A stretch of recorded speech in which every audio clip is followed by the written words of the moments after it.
الأصدقاء الأعزاء، الصديقات العزيزات في كل مكان في سوريا والمهجر، مساء الخير، مرحبا، السلام عليكم. شلومو بشينو، يعني كل واحد حسب المنطقة أو الخلفية العقائدية. مش مشكلة يعني. مساء الخير، مرحبا.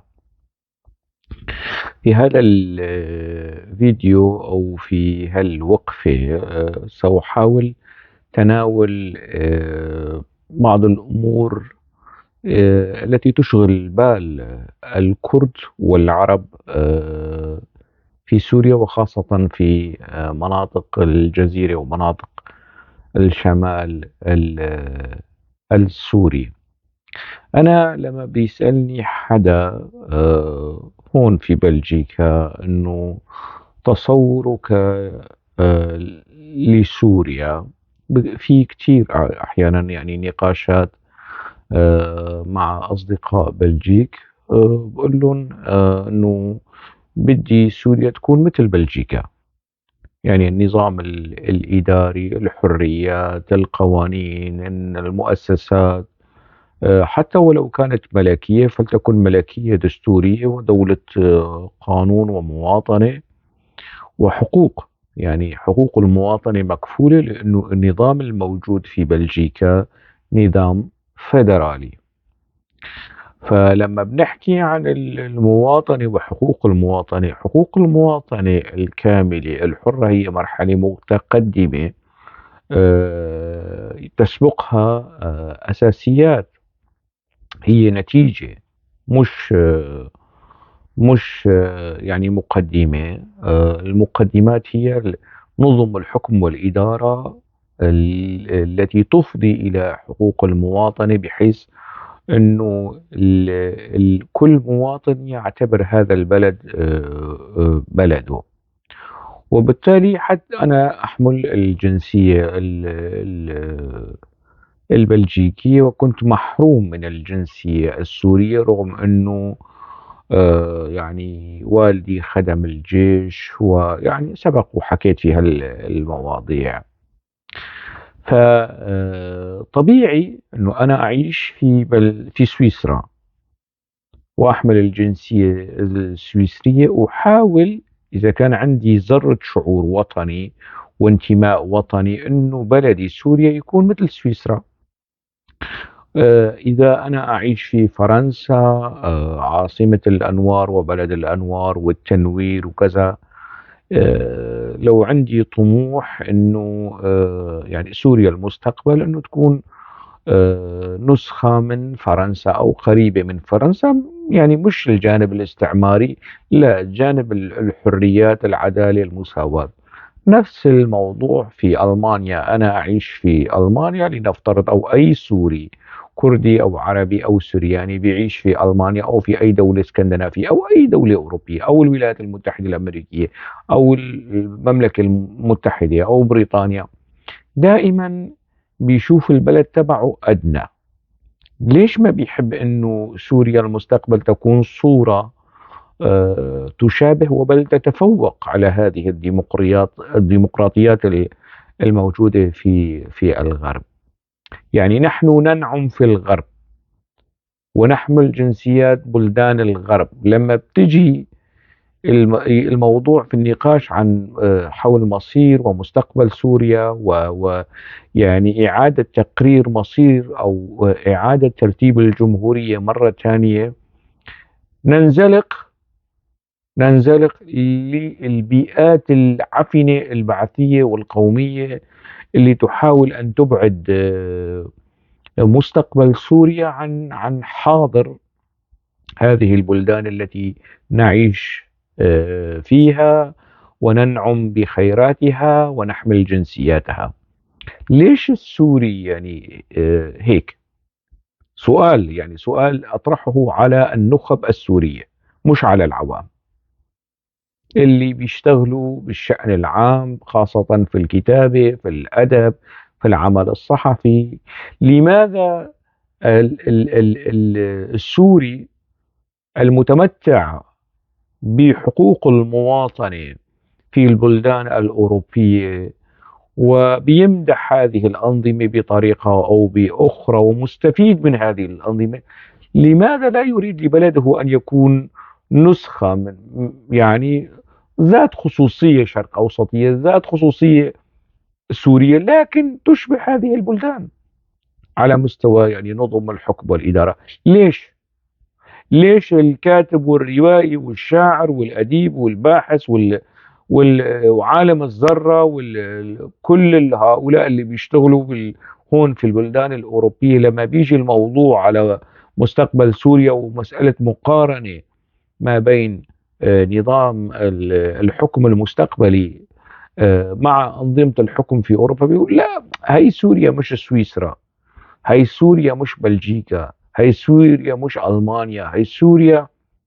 ليش؟ أنا ما بفهم ليش هالحس الوطني العالي والقومي العالي اللي بيشوف بلده أدنى من بلدان الآخرين، لما بتيجي بتناقش معه بيقول لك يعني وطنية وسوريا وحماية سوريا وسيادة سوريا ومن هالقصص هي. طيب الحس الوطني والوعي الوطني والحساسية العالية الوطنية اللي عند هذا المثقف تتعطل فجأة عندما نأتي ويعني بحس حاله في مأزق التصالح مع الواقع، مع الواقع السوري ومع الواقع الأوروبي في المغترب أو المهجر الأوروبي اللي بيعيش فيه. بيعيش في الولايات المتحدة الأمريكية في ظل نظام فيدرالي، نظام دولة مؤسسات، دولة عظمى، ولكن لما بيجي الموضوع على سوريا، لا، سوريا شيء آخر. ليش سوريا شيء آخر؟ يعني على ماذا يستند؟ كنز الخبرات والممارسات اللي بيستند عليها هذا المثقف، أنا بدي اطلع عليه، بدي أشوفه، يعني افحصه واتحرى وقلب الأمر على أوجهه. هل التجارب اللي بيخليه بيقول هذه سوريا وليست سويسرا، هذه سوريا وليست بلجيكا؟ يعني أنا ما بعرف ليش هل هالنكوص والانزلاق، يعني كل يعني بهذه الدرجة. مناسبة هذا الكلام، بحدود 170 كاتب وكاتبة، أديب وأديبة من الكرد السوريين أصدروا بيانا، يعني في هيئة رسالة مفتوحة للقيادة السورية الجديدة المؤقتة، ويبدو لي أنه يعني ما راح تكون مؤقتة، يعني حتى أي قيادة جديدة ستبتنى على هذه القيادة المرحلية المؤقتة يعني. وهذا ذكرته في فيديوهات سابقة وفي مناشير سابقة. هؤلاء الكرد السوريين بيقولوا نحن يعني بدنا نعيش ضمن سوريا، وأغلبهم موجودين في البلدان الأوروبية، بدنا نرجع على هذا البلد، نحن سوريون، لكن تصورنا لهذا البلد أنه تكون نظام لا مركزي فيدرالي.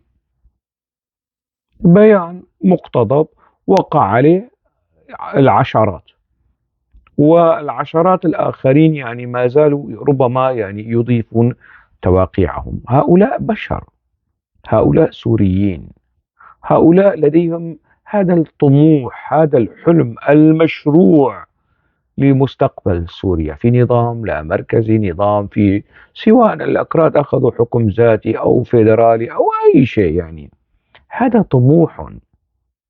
أنت يا شاعر يا عربي، ليش تصادر على الأكراد هذا الحق؟ حق أنه نطمح، وتسمي الطموح الوطني الديمقراطي المشروع بطريقة سافلة وساقطة ولا أخلاقية، بكل البذاءات التي تصدر منك. يعني لماذا؟ ليش تصادر؟ يعني هلا هون في البلدان الأوروبية وأنت مقيم في بلد أوروبي على حد علمي، يعني طبعا هذا نموذج، هذا الشخص، وأنا أعني محمد صالح عويد. يعني أنا شفت منشوره واندهشت، يعني لكمية كمية البذاءة والسقوط الأخلاقي في التعامل مع المختلف.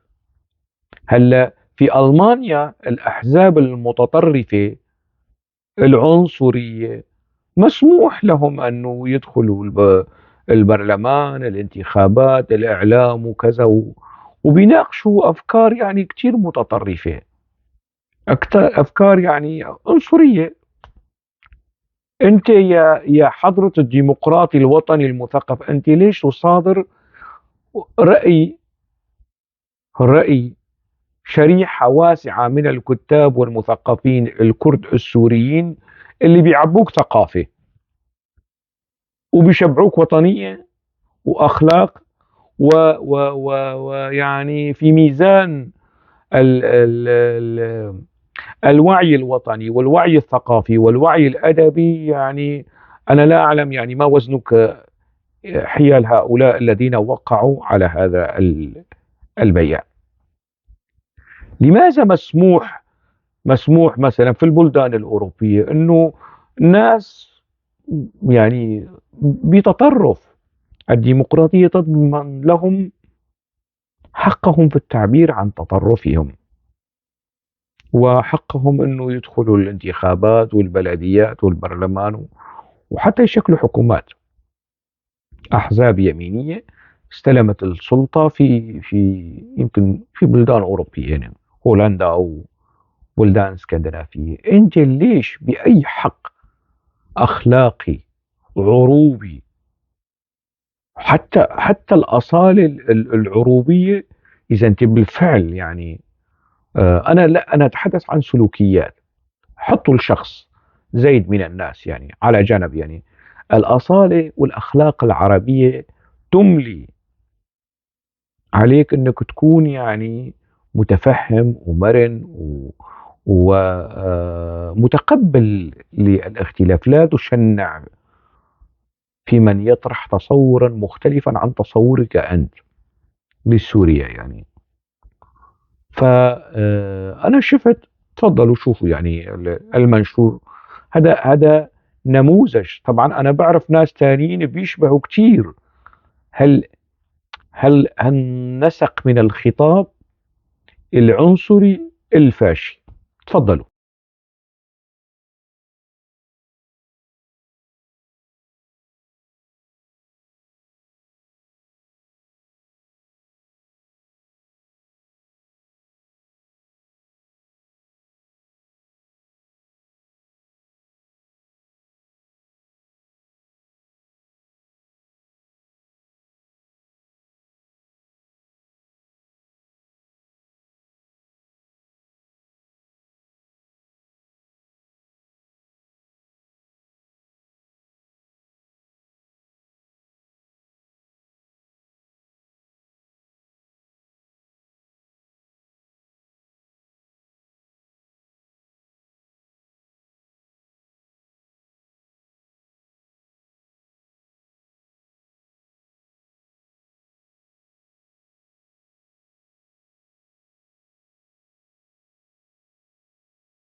أنا بعرف يعني أدباء وكتاب ومثقفين، والمشكل والكارثة أنه أبناء المنطقة يا أما من الحسكة يا أما من الرقة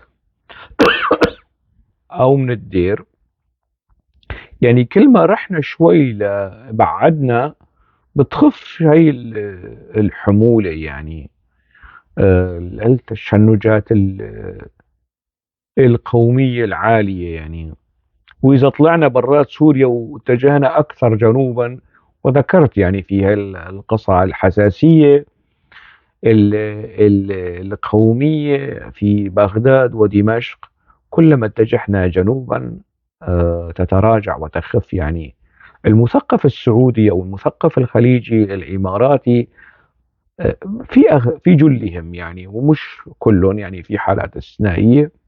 حتى في مصر، في الجزائر، في دول شمال افريقيا والدول المغاربيه، ما عندهم حساسيه محمد صالح عويد واللي مثله. ما عندهم هالتشنج الفاشي في اتجاه الاكراد، ما عندهم يعني.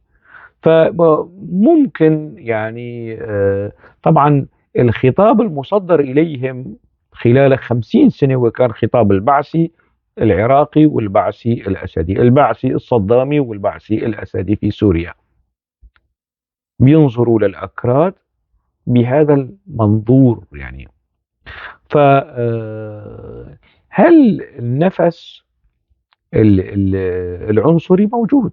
أنا بعرف كتاب ومثقفين وكذا ويعني طبيعي وجودهم يعني. وجود هؤلاء المتطرفين في الوسط الثقافي هو من مبررات وجودي. أنا لا ألغيهم، خليهم هيك يعني، مش مشكل. هم مادة أو عينة لكي نتعرف على مستويات الفاشية والعنصرية المتوارية خلف خطابات الأخوة، وهدلون الأكراد إخوالنا، وهدلون الأكراد أحبابنا، وما بعرف شو. لكن إذا النخب الكردية اجتمعت على كلمة، يصابون بالهلع، يعني ضربات قلبهم تزداد، النبض يتسرع، الضغط بيرتفع، السكر بيرتفع، ومستويات الكوليسترول بترتفع. طبعا أنا عم بحكي عن السكر القومي والكوليسترول القومي والنبض القومي، وكل الأمور هي بترتفع عندهم. بينتج هيك خطاب، هيك خطاب يعني مليء بالكلمات البذيئة اللي أنا بإمكاني يعني أن أرد عليها بأقصى منها. يعني لا، أنا أناقش هذا السلوك، مبررات وجود هذا السلوك، على ماذا يستند هذا السلوك في تعامله. خلاص 150 200 300 400 شخص، كتاب وأدباء ومثقفين ومعنيين بالشأن العام، طالعوا بيان. ناقش هذا البيان بأدب واحترام، احترامك للسوريين بوصفهم سوريين، واحترامك للكرد بوصفهم أكراد، واحترامك للمثقفين بوصفهم كتاب وأدباء وزملاء لك. يعني إذا أنت بتعتبر نفسك يعني يعني من آل الكلمة وآل الكتابة والأدب والشعر. فأشياء كثيرة، أسباب ومبررات كثيرة تحتم عليك التعامل باعتدال وإنصاف ورقي، وناقش الموضوع بدون شتائم، بدون عربدة لغوية، بدون سقوط يعني في مستنقعات القاموس البذاءة يعني.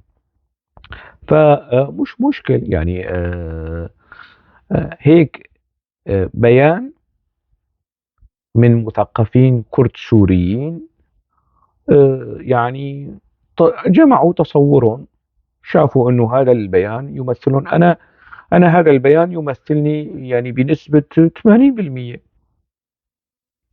يعني لكن ال20% اللي انا اختلف مع هذا البيان، 20% يعني لا تحول دون ان اوقع على هذا البيان.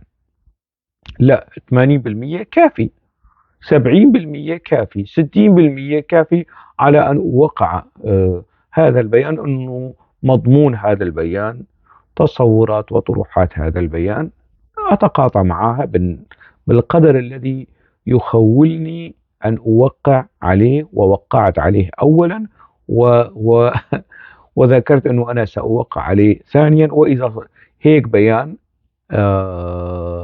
يصدر مرة ثانية عن مجموعة أخرى من المثقفين الكرد أو العرب أو الدروز أو السريان أنا سأوقع عليه، لأنني أؤمن بمضمون هذا البيان، لأنني أعيش في منطقة صار لي 14 سنة أعيش في بلد يعني غير ملوث بالعقلية البعثية.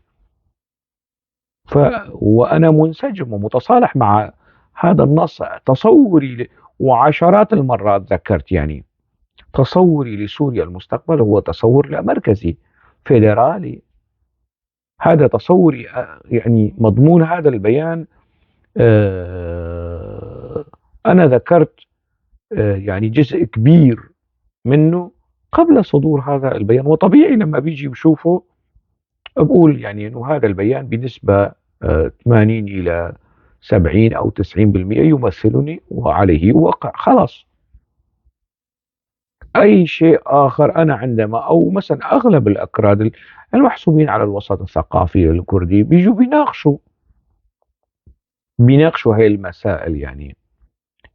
وانا قدر استطاعتي عندما اناقش يعني ابرز الحجج والبراهين والاسانيد والقرائن اللي في منها يعني تجري مقاربات مع الواقع السوري وواقع بلدان أخرى تشبهنا. الواقع السوري المحض تاريخيا كيف كان الواقع العربي بشكل العام، يعني التجربة الإماراتية كتجربة فيدرالية. يعني ليش المواطن السوري يعني لا يحلم انه في يوم من الايام انه سوريا تكون مثل الامارات، وبل تتجاوز الامارات كمان يعني تتجاوز يعني هل هذا ممكن؟ نعم ممكن، اذا تخلينا عن هذا الوعي البعثي العفن. البعث سقط، لكن البعثية العفنة ما زالت موجودة في الاداء والسلوك السياسي والثقافي لدى الكثيرين. يعني حسن حميد مثلا، يعني حسن حميدي او اي من خالد العبود الشاعر البعثي اللي ما بعرف شو، يعني بسقوط النظام هل سقط عنه بعثيته او ذهنيته العفنه؟ لا. اللي انشقوا عن النظام كثيرين انشقوا عن لما كانوا مع النظام كانوا في السجون يمارسوا التعذيب على المعتقلين، صار الوضع انشقوا ضباط في الامن ضباط في الجيش وكذا. فمسألة انه انت كنت معارض لا يبرئ الكاتب من البعثية التي ترعرع في كنفها لعقود. نموذج التعامل مع بيان الكتاب والأدباء الكرد السوريين الأصلاء الديمقراطيين.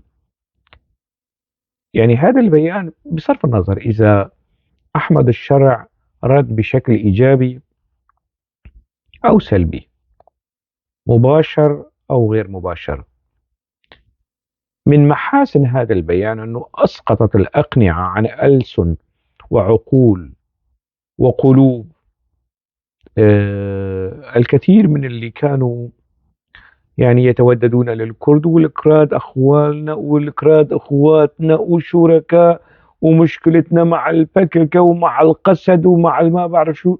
اتضح أنه كله كذب، كله كذب.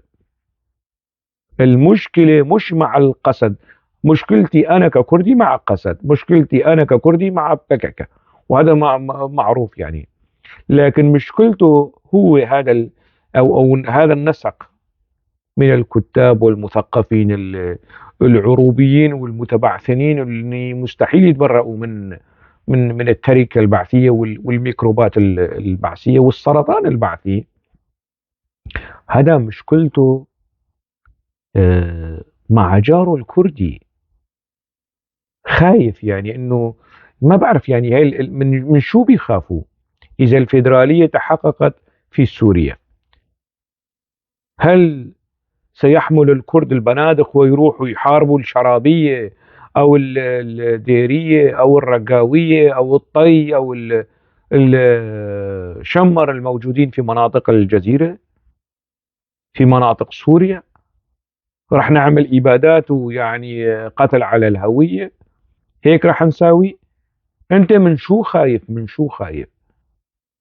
من شو خايف؟ يعني إذا صار حكم ذاتي ولا فيدرالي، في ذو خصوصية جغرافية، ذو خصوصية اجتماعية، ذو خصوصية قومية، أنت من شو خايف؟ اطمن، الكردي ما راح يكون مثل السني اللي شنع بالعلوي، أو مثل العلوي اللي شنع وبشع في السني. الكردي ما راح يكون هيك. إسلام الكردي معتدل، قوميتهم معتدلة، حتى الجانب القومي معتدل. شوف النموذج كردستان العراق، يا حضرة العربي السني السوري. الآن سنة العراق إلى من يلجؤون؟ إلى كردستان العراق الفيدر، إقليم كردستان العراق الفيدرالي. بيحلموا أنه منطقة الأنبار أو مناطق العرب السنة تكون مثل منطقة كردستان العراق. وين المذابح اللي ارتكبها الكرد في حق البعثيين، في حق العرب اللي وين؟ يعني هاي تجربة الجار العراقي وتعامل الأكراد مع العرب. الآن كردستان العراق مليئة بالعرب، السوريين، الأردنيين، الفلسطينيين. في كثير من المناطق بيروحوا بيشتغلوا هناك، بالإضافة إلى الكرد السوريين. هذا نموذج للحكم الفيدرالي في العراق، نموذج لطريقة إدارة الكرد للدولة. أنت شو أنتجت؟ أنت أنتجت نظام بعثي فاشي دموي عراقي صدامي، غزا الكويت، دمر العراق. شو أنتجت؟ نظام بعثي فاشي أسدي دمر سوريا. تاريخك في النظم الحكم والإدارة بشع، بشع. يعني شو، على ماذا تستند؟ يعني الأكراد راح يكونوا مثلك؟ ما راح يكونوا مثلك. اطمن، أنت من شو خايف؟ ليش عملية الشيطنة، شيطنة الأكراد وشيطنة مطالب الأكراد والتقليل من نسب وجودهم القومي؟ لأنه هذا التقليل على أمل أنه لا يبتنى عليه مقتضاه في إدارة سوريا المستقبل. ليش؟ فهل جار النموذج الإداري الكردي حاليا، شوفوا الواقع العراقي وشوفوا واقع كردستان العراق. ممكن جدا إذا صار حكم ذاتي أو حكم فيدرالي في الشمال السوري، مش بس للأكراد، لكل سوريا. يعني المناطق الأكثر تنمية وتطورا وازدهار وكذا، أكيد رح تكون مناطقك أنت اللي بتعيش فيها، يا ابن القامشلي،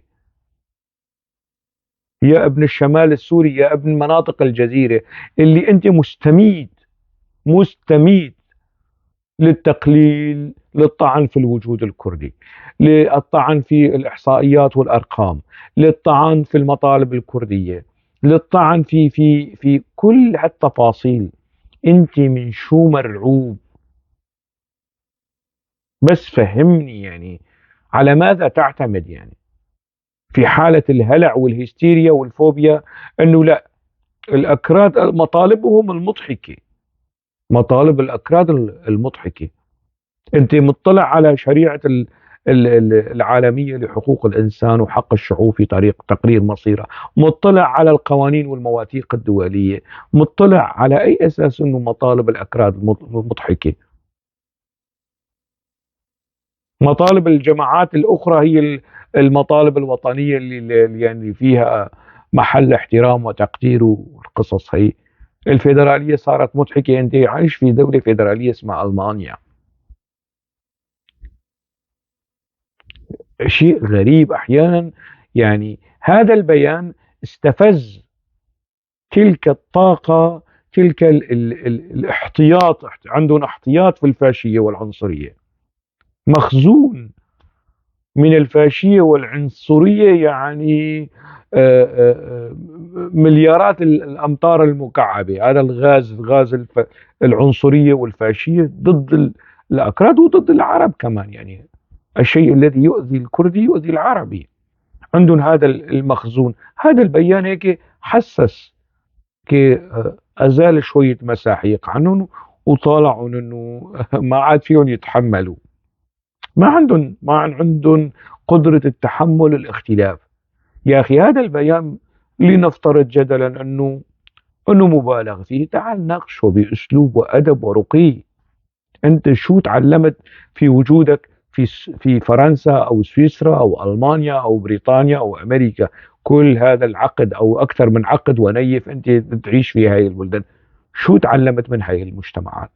اقله ادب الحوار، اداره طرائق اداره الاختلاف. تعال، مو تروح تشتم وتهين وتقلل وتطعن بهذا الكلام السوقي القميء البذيء يعني. نموذج آخر شوفوا يعني، أخ عربي آخر كمان ابن المنطقة، كيف تعامل مع الموضوع بأدب وهدوء ورقي، عشان تعرفوا انه في جانبين. الأخ نزار المحمد هو أيضا مقيم في ألمانيا، علق، كتب تعليق وطرح مجموعة من الأسئلة. تفضلوا.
شوفوا ابن الأصول المحترم الآدمي الراقي كيف بيحكي، كيف بيطرح هيك أسئلته بطريقة سلسة وجميلة ويعني هذا العربي، يعني أنا بحطه بعيني وبقلبي وبدافع عنه حتى النهاية. ماذا كتب؟ يعني سؤالي بسيط، أرجو من كل قلبي الإجابة عنه. لما تعني لي القضية الكردية من أهمية شخصية تنبع من كوني شريك مع هذه القومية الكريمة في الجغرافيا والنسب الدم، وما يربطني الكثير ولا مجال ولست بصدد يعني إحصائه. ما يدعني أن أوجه هذا السؤال لك بشكل شخصي عمي حاكيني. طبعا هذا التعليق موجود يعني على نص البيان اللي أنا نشرته، ليس تعقيبا على البوست فقط، وإنما لثقتي بوطنيتك وإجابتك بعيدا عن العاطفة، وأعلم كم هو صعب ذلك لأسباب كثيرة، منها عفوا صعوبة فصل العاطفة عن العقل وصعوبة الرد أمام العامة لهذا السؤال. لا أخي، أنا ما في شيء خبي، وأنا واضح يعني كعين الصقر، وما أقوله لك قلته عشرات المرات في مقالات وفي فيديوهات وفي تعليقات وفي أحاديث جانبية.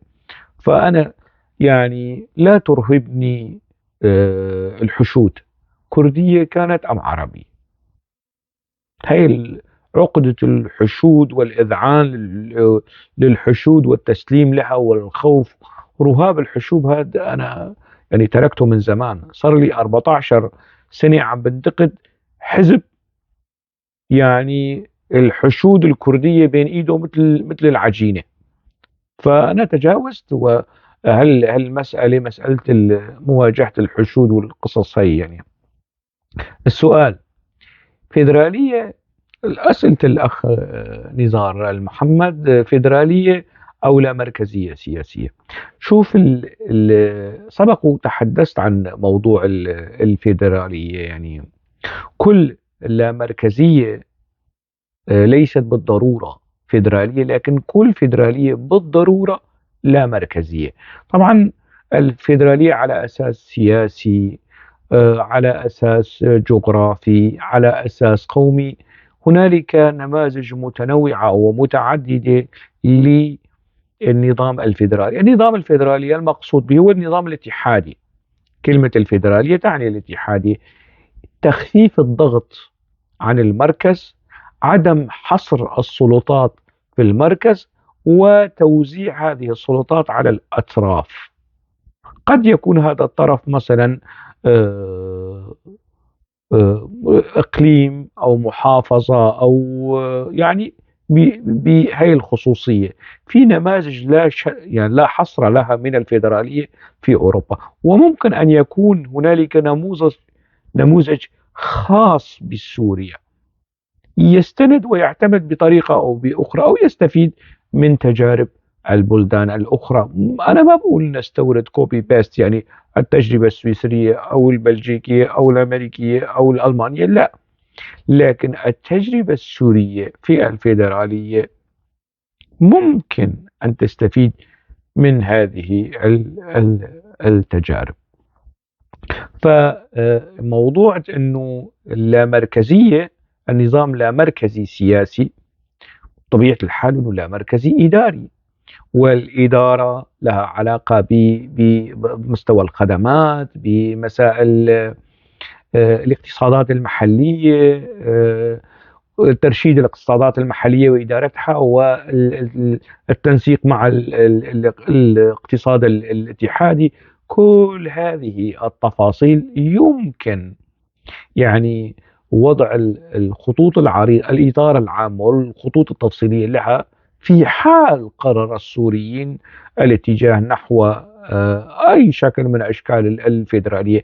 بمطلق الأحوال الفيدرالية تناسب سوريا على أكثر من صعيد وعلى أكثر من مستوى، قومي، مناطقي، جغرافي، استنادا على التاريخ، استنادا يعني بلجيكا مساحتها 30 ألف كيلومتر مربع، ومساحة سوريا 180، هيك أعتقد 180 ألف كيلومتر مربع.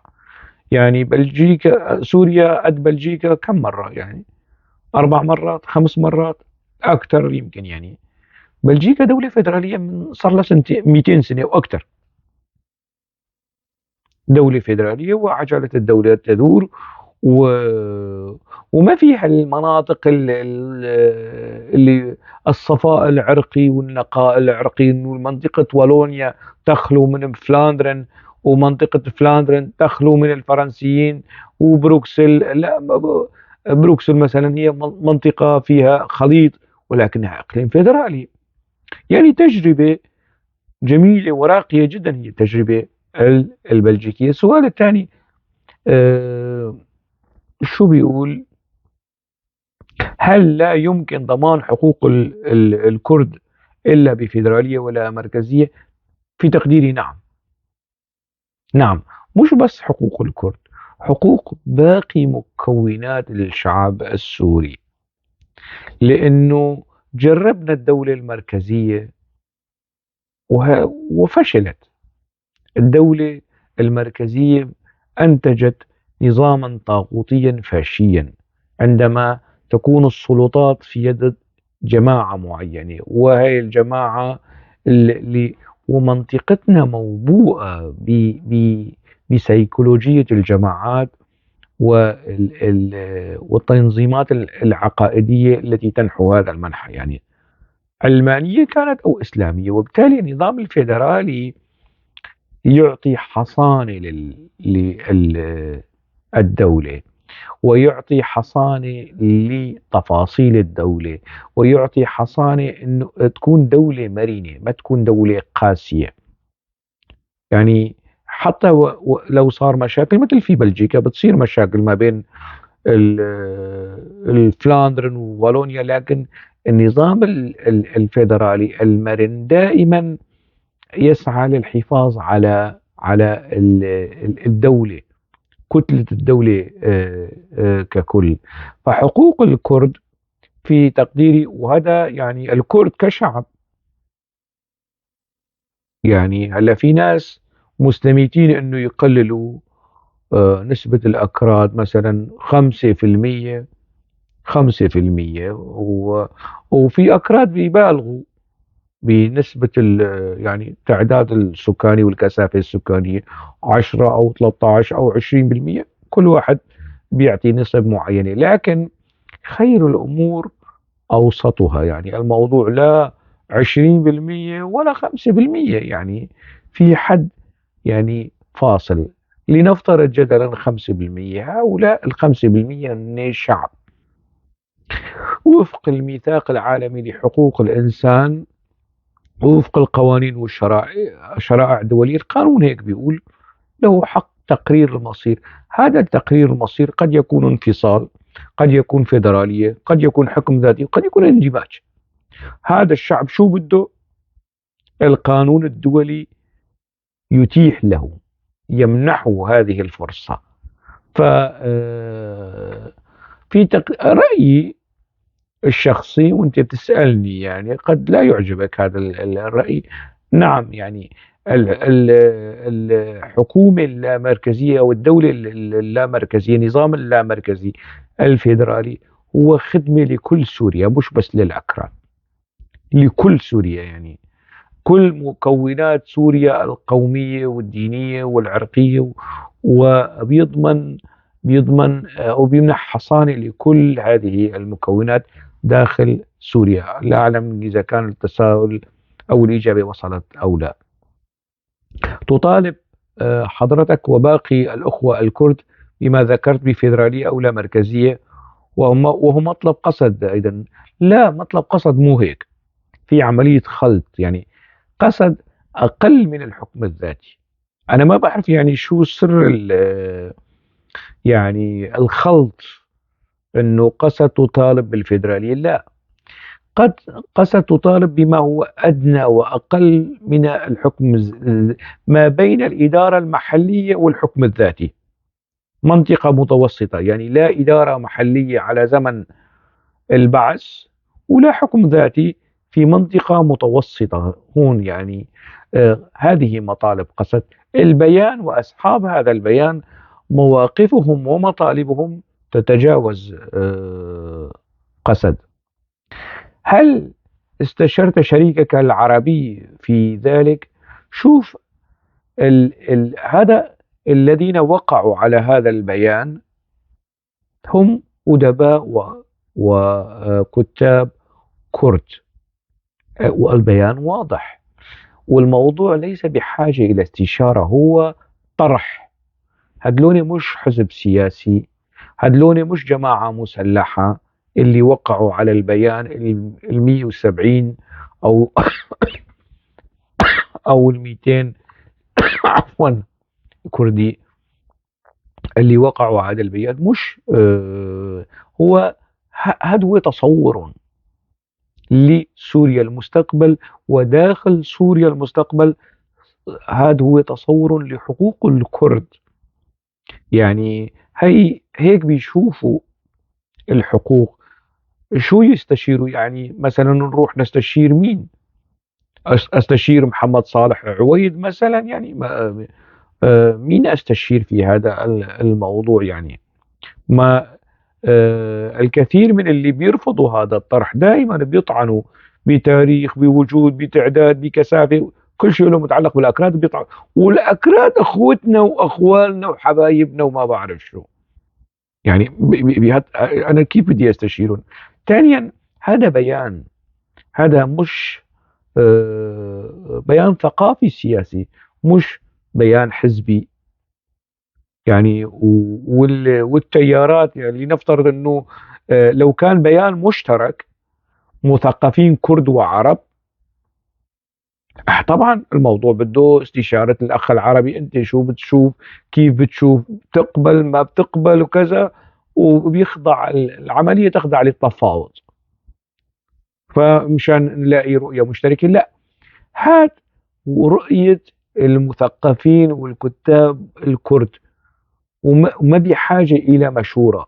إذا مثقفين وكتاب عرب طالعوا بيان وقع عليه 200 300 شخص طبعا أنا عم بحكي من أبناء الجزيرة وأبناء سوريا، وبيان ضد هذا البيان، ودخل طرف آخر لكي يتوسط بين الكتلتين للوصول إلى رؤية مشتركة. طبعا الموضوع بيصير خاضع للتفاوض وللاستشارات وللقضايا اللي حضرتك أنت عم تطرحها.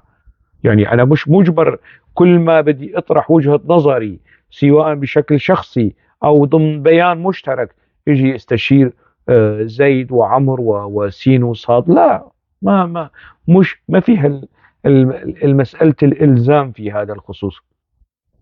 سؤال آخر: كيفية تطبيق الفيدرالية ولا يوجد في سوريا والجزيرة منطقة واحدة كردية؟ ما لا علاقة. الفيدرالية غير قائمة. إحدى أشكال الفيدرالية اللي يعني خاضعة للصفاء العرقي أو المنطقة الخالصة، يعني مثلا أكراد الخالصة، عرب خالصة، علويين خالصة، مسيحيين خالصة، سنة خالصة، شيعة. هالتفاصيل، البيئات المتجانسة اجتماعيا أو قوميا أو دينيا ممكن أن يبتنى عليها فيدرالية، لكن هذا ليس شرطا شارطا.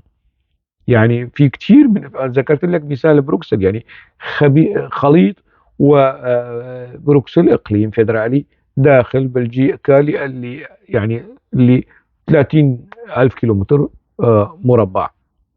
طبعا يعني الموضوع مش ما له علاقة أنه لا توجد منطقة كردية واحدة سوى بلدتين تفصل بينهما مئات الكيلومترات، ديرك وعفرين. لا يعني هذا صار طبعا وجهة نظرك أنا أحترمها. يعني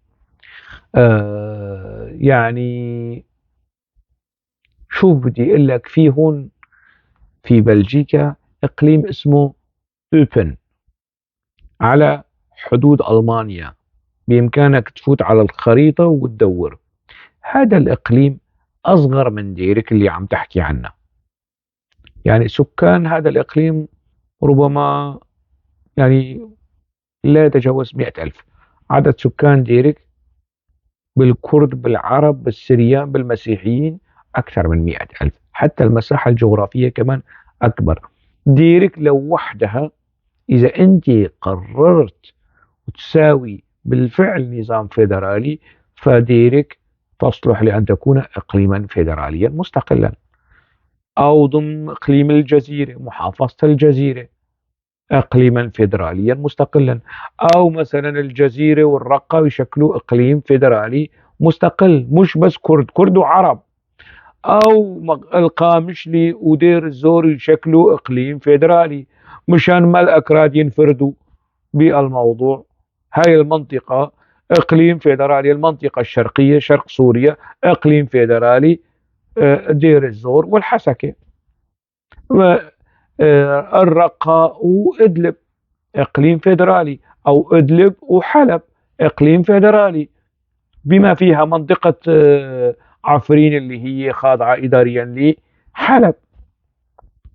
يعني الأكراد مش بيحطوا مثلا الفيدرالية وخلص أي شيء، أي مكان فيه واحد كردي بنضم هاي المنطقة للفيدرالية، نجيب عفرين وكذا. لا، وارد. حتى يعني المسألة ما لها علاقة بالتجانس والتقارب الجغرافي. كوباني، بإمكان كوباني أنه تكون منطقة آه، إقليم فيدرالي بمحيطة بقراها وكذا، والكثافة السكانية أنا ذكرت أنه هي يعني أعلى من إقليم أوبن اللي له حكومة وبرلمان وعلم داخل بلجيكا. طبعا أنت عم تحكي أنه كوباني وريفها مختلط، أنا معك. أنا ما بقول عن ما عم بحكي عن الصفاء أو التجانس القومي والعرقي. والأكراد كمان ما هيك ما عم يحكوا لما بيقولوا فيدرالية ضمن العرب معاهم يعني، وخلاص. طالما يعني أنا ما بعرف إذا مهند القاطع بيقول الحسكة، الحسكة أو محمد صالح عويد، الأكراد 3%، مش مشكلة 3%، فالأغلبية هن عرب. انتوا ليش خايفين من الفيدرالية؟ خلاص، هاي الفيدرالية راح تكون عربية، وضمنها ضمن الفيدرالية العربية الأكراد. ليش خايفين من الفيدرالية طالما أنه الأكراد هن أقلية وما مالون؟ اعملوا فيدرالية عربية ومعاكم الأكراد. اتفقنا في، يعني هالكلام في له شيء يعني في غلط؟ خلي يقولوا. يعني هاي الفيدرالية طالما انه نسبة الاكراد 3 5 6 7%، هذا يعني انه الاكراد لن ينفردوا بهاي السلطات. انتوا ليش مرعوبين من الفيدرالية او من الحكم الذاتي؟ ليش؟ حكم ذاتي للمناطق الشرقية مش للاكراد. شيلوا الاكراد مثلا. افتراض يعني، انا مشان اخفف عليكم يعني، وقلل من حمولة التشنج يعني. طبعا الكلام مش موجه لك أخ نزار محمد. لست بصدد الدخول في نسب وتعداد وأقول لك إن الريف كله عرب. نعم، مش مشكل، الريف كله عرب، أنا قلت لك. والأكراد في المدن، لا، حتى الأكراد في المدن كمان قليل، مش مشكل. أنا راح أكون معك ومع مهند القاطع والعويد، نسبة الأكراد 2 إلى 3%. لما الأكراد بيطالبوا بالفيدرالية، أنتوا ليش مرعوبين؟ طالما انه الموضوع انه الاغلبيه بايدكم والمناطق راح تكون هاي الاقليم فيدرالي غالبيته عرب. ليش خايفين؟ هذا هو السؤال. اذا هذا الخوف ينم عن انه كل هذه الاحصائيات مضروبه، فيك، مش صحيحه، مزيفه. كل هذه الارقام كل هذه الدراسات والبحوث والمقالات اللي بتروح وبتجي مشان يعني تحجم وتقوض وتقلل وتضعف الوجود التاريخي والجغرافي والديموغرافي الكردي داخل سوريا، مش صحيحة. وسرعان ما سيتم الكشف عن تهافتها وهشاشتها وبطلان أسانيدها وحججها. هذا البيان، بيان المثقفين الكرد.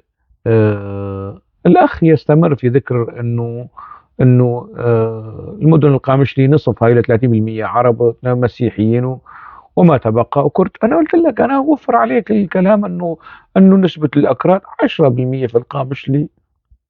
فالمتحمس للنظام الفيدرالي ينبغي أن يكون العرب أكثر من الكرد. مشكلة العرب في مناطقنا وخاصة العرب السنة نفس المشكلة العراقية، اللي كانوا يعارضوا النظام الفيدرالي ندموا على معارضتهم للنظام الفيدرالي في العراق. سعوا لاحقا إلى تشكيل إقليم فيدرالي سني، ما عاد في مجال، خلاص. إيران يعني استولت على كل شيء في العراق. الآن أيضا أكثر اللي بيعارضوا المسائل الفيدرالية هن العرب. يا عرب، يا أنتم مع الأكراد صار بعشرات السنوات، يا قبيلة البقارة، يا قبيلة الشرابيين، يا قبيلة أنتم الشمر مع أبناء هذه المنطقة متعايشين متصاهرين. أنتم مثل ما سعى حاج وآغا في الثلاثينات إلى انتزاع الحكم الذاتي بالتنسيق مع الأكراد والمسيحيين وكذا، نسقوا جهودكم لحتى يكون مثلا إقليم شرق الفرات، ما نسميه روجافا، خلي نسميه إقليم مهند القاطع، مش مشكل.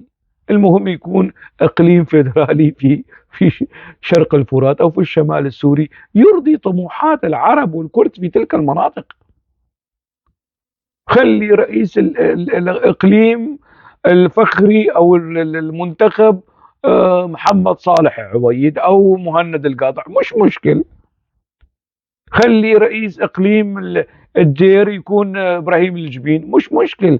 مهم الأولوية الأولى والأخيرة أنه سوريا يعني تصير دولة حديثة، دولة نموذجية، دولة تتقدم، تنتج الحالة الوطنية، تنتج الحالة الديمقراطية. مش معقول يعني هالمخاوف وهالتهويل وهالموضوع انه والله قسد، بعدين يطلع الموضوع انه مش قسد. مش قسد يعني، هالاستماتة وهالطعن وهالتسويف يعني. من ضمن اللي وقعوا على هذا البيان العشرات من ألد منتقدي قسد. في منهم مثلا أصدقاء كتاب أدباء محترمين يعني، لهم حضور لهم وزن. مش معقول يعني يتم التطاول عليهم واستهدافهم والسخرية منهم والطعن في شرفهم وكرامتهم وفي وطنيتهم. هذا عار، هذا غير لائق، هذا غير. اللي بيدافع كلام عن يدافع عن تلك المدونة وذلك الخطاب اللي نشره العويد، ويتبنى هذا الخطاب، وواحد مثله الأخ نزار محمد ينهي تعليقه: دعنا من الأرقام والإحصاءات لأنها متعبة وتدخلنا في جدل لا فائدة منه. وبيجي بيحكي بعدين يعني بالإحصاءات يعني. مهم، مش مشكل يعني. أخي الكريم، الكرد 70% وما تبقى عرب. 7%، 70% مش مشكل يعني. أنا يا أخ نزار، أنا أطالب بالفيدرالية لأنه سوريا تستحق الفيدرالية، لأنه العرب في المنطقة الشرقية بيستحقوا الفيدرالية، لأنه أهل حلب وأهل دمشق وأهل الساحل وأهل السويدة بيستحقوا أقاليم فيدرالية، لأنه سوريا تستحق. مش الموضوع بس الأكراد، لا، هذا من ضمن حقوق الأكراد المطالبة بالفيدرالية. حتى ولو كان نسبة الأكراد في المناطق الشرقية أو شمال سوريا 7%، ونسبة العرب 70%، مشان تكون الفكرة عندك واضحة. يعني أنا أتبنى مطالب الأكراد لأنها مطالب محقة، مطالب مشروعة، مطالب عادلة، مطالب وطنية، مطالب ديمقراطية.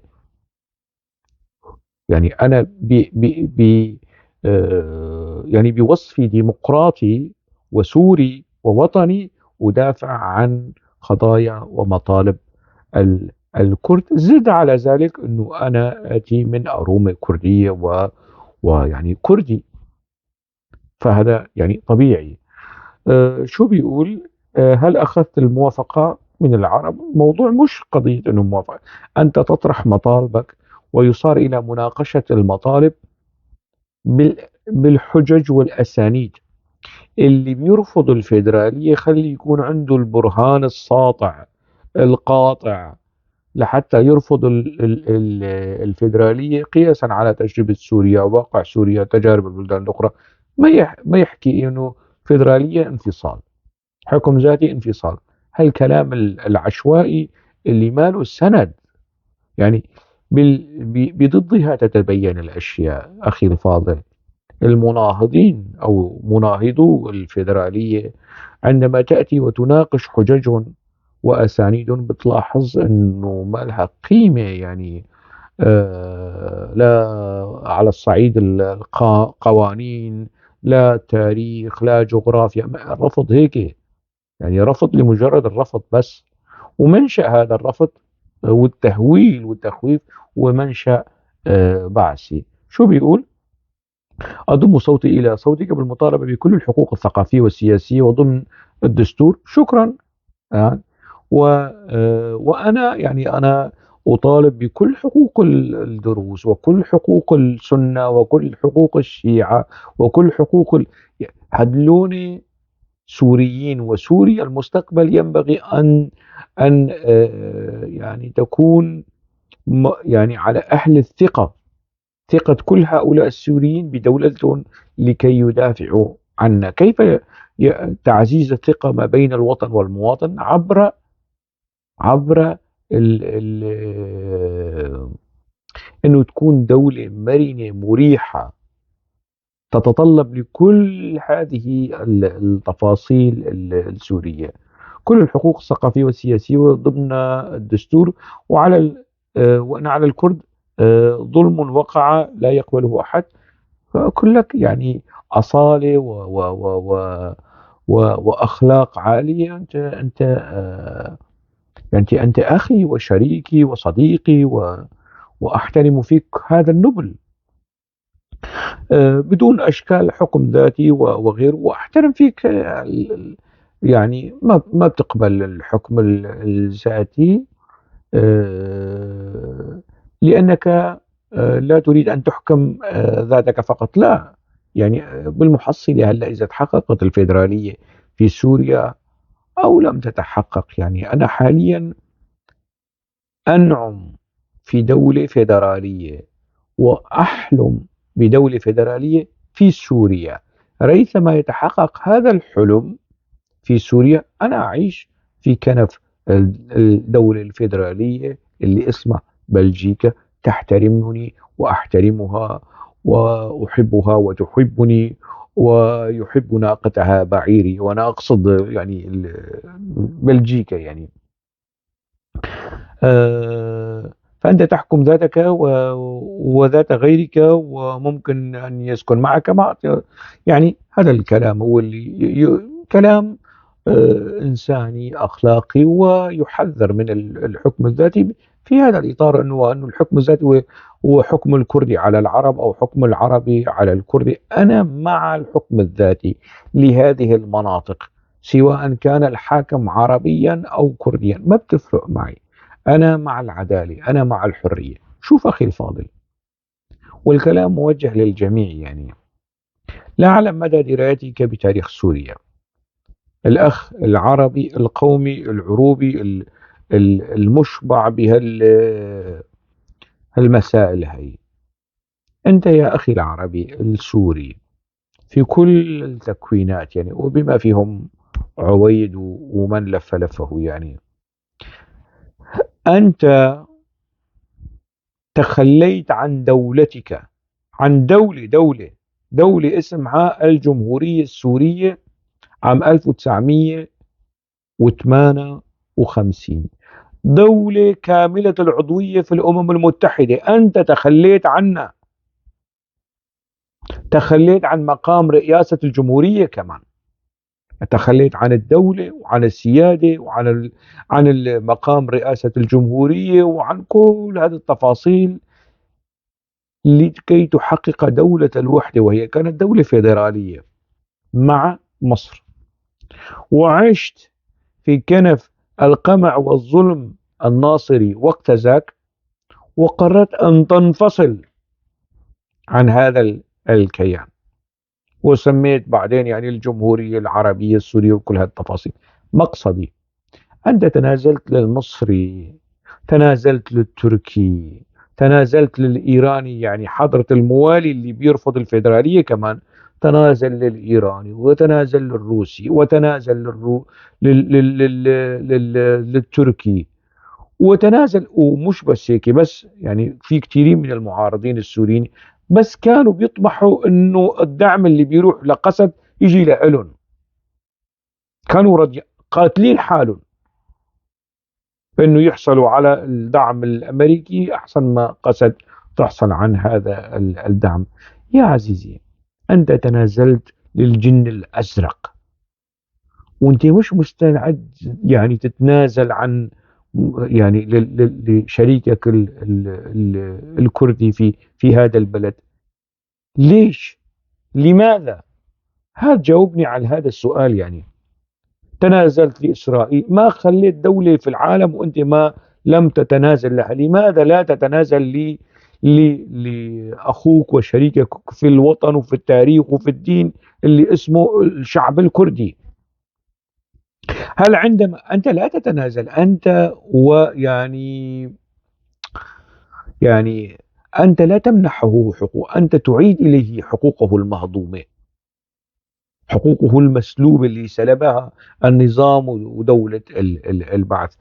عندما تمنح الكردي أو تعيد إلى الكردي حقوقه العادلة المشروعة، هذا مش انتقاص من عروبيتك، هذا مش انتقاص من شمريتك، من بقاريتك، من شرابيتك، من كل تفاصيل النسيج الاجتماعي العربي من قبائل وعشائر. هذا مش انتقاص. انت ليش بتعتبر الموضوع انتقاص؟ ليش؟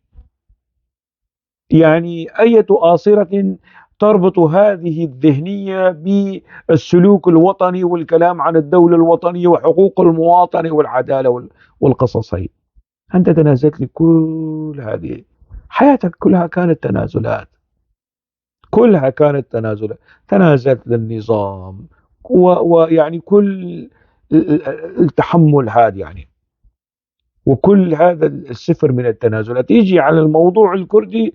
لن نقبل، مثل مسرحية الزعيم يعني، اننا كذا. وبعدين النظام السوري كان بيقول نحن الدولة، ولا هلا بيقولوا نحن الدولة والثورة. وشفتوا التعليقات هذلون بويجية ما يعني خرجوا من الصرامي وكذا، من هالكلام القميء والتافه والأحمق. يا أخي يعني أنا لا أستجدي، أنا أطرح تصورا معين، والمثقفين اللي وقعوا على هذا ذلك البيان وأوضح لكم بوضوح بصراحة وطنية وشفافة وديمقراطية. هذا هو تصورنا لسوريا المستقبل. نحن هيك بنشوف المطالب الكردية. ربما هنالك أكراد بيشوفوا يعني السقف تبعهم أعلى، لكن الموقعون على البيان، الموقعون والموقعات معنيون بمضمون المتن، متن هذا البيان. ناقش الأمر، قلبه على أوجهه، حاجج بالبرهان والسند الذي يدعم رفضك، أقنع. الموضوع مش تناحى وعنزة ولو طارت يعني. فآمل يعني أنا أعتقد يعني أنه هذا البيان هو عبارة عن شوي محك، عملية المحك والهزة البدن اللي سواه البيان لبعض الحريصين على سوريا وعروبة سوريا ووحدة سوريا والكلام الذي نسمعه. يعني هالبيان استنهض واستنفر فيهم كل المخزون والطاقة. وسنرى في الأيام القادمة أيضا المزيد من محمد صالح عويد يعني، وربما أكثر تطرفا، مش مشكل يعني، لأنه سوريا وما خلفته يعني من تلف في الوعي، في الثقافة، في السياسة، في السلوك الديمقراطي، في الوعي الديمقراطي يعني. من طباع الأمور أنه يفرز وينتج هيك مواقف متشنجة ومتعصبة وعنصرية ويعني متهافتة إلى حد كبير. شكرا على حسن الاستماع، وألقاكم على خير.